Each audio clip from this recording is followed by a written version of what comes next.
Corona विषाणू संसर्गजन्य रोगाने संपूर्ण जगभर कहर केला असून या जीवघेण्या रोगाचा प्रादुर्भाव रोखण्यासाठी पंतप्रधान नरेंद्र मोदी यांनी 22 मार्च पासून लॉकडाऊनची घोषणा केली। त्यामुळे सर्व व्यवहार ठप्प झाले। लॉकडाऊनमुळे माहूर शहरात अनेक कामगार अडकून पडले आहे। त्यांचा कामधंदा बंद पडल्याने त्यांच्यावर उपासमारीची वेळ आली आहे। नेमकी हीच बाब लक्षात घेऊन नगरपंचायतच्या मुख्याधिकारी विद्या कदम, कार्यालयीन अधीक्षक वैजनाथ स्वामी यांच्या मार्गदर्शनात यशाश्री महिला बचत गटाची सदस्य जयश्री आमले ही शारीरिक दृष्टीने अपंग असून हिने पुढाकार घेऊन शहरातील समृद्धी महिला बचत गट, प्रेरणा महिला बचत गटाशी संपर्क साधून अन्नधान्य व रोख रक्कम जमा करून अन्नधान्याच्या जीवनावश्यक वस्तूची किट तयार करून कृष्णा पॅलेस व दत्तनगर परिसरात वास्तव्यास असलेल्या गोरगरीब कुटुंबांना अन्नधान्य वाटप करण्यात आलं। लॉकडाऊनची परिस्थिती झालेली आहे।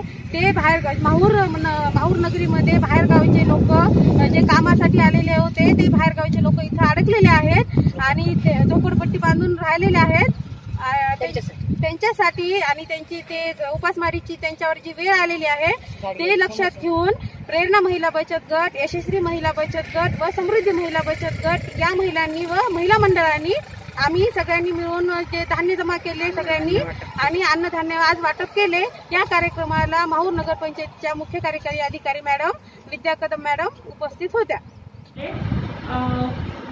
यशस्वी महिला बचत गटाची सदस्य असून मी स्वतः शारीरिकदृष्ट्या अपंग आहे, पण माझे मनाची एक तळमळ असल्यामुळं मी बाकीच्या महिला बचत गटांना एक मदतीचा हात मागितला की आपण सर्वजण अशा संकटाच्या वेळी जे अडकून पडलेले लोक आहेत बाहेरगावीचे त्यांना काहीतरी मदत आपल्याकडून आपण पुरवावी म्हणून प्रत्येक महिला बचत गटाला मी फोन केला असता त्यातले काही महिला बचत गट सहकार्यासाठी तयार झाले आहेत। त्यात एक राधाताई माने यांनी आणि मी दोघींनी मिळून आम्ही पैसे जमा केले। त्यात माझ्या आईने म्हणजेच यशस्वी महिला बचत गटाचे सदस्य शुभांगी आमले आणि माझी काकू वर्षा आमले तसेच संजीवनी राठोड, चित्राताई देशपांडे यांनी सहकार्य दाखवलं आणि त्यांच्यामुळं हे सगळं करणं शक्य झालं। यावेळी बचत गटाच्या महिला उपस्थित होत्या।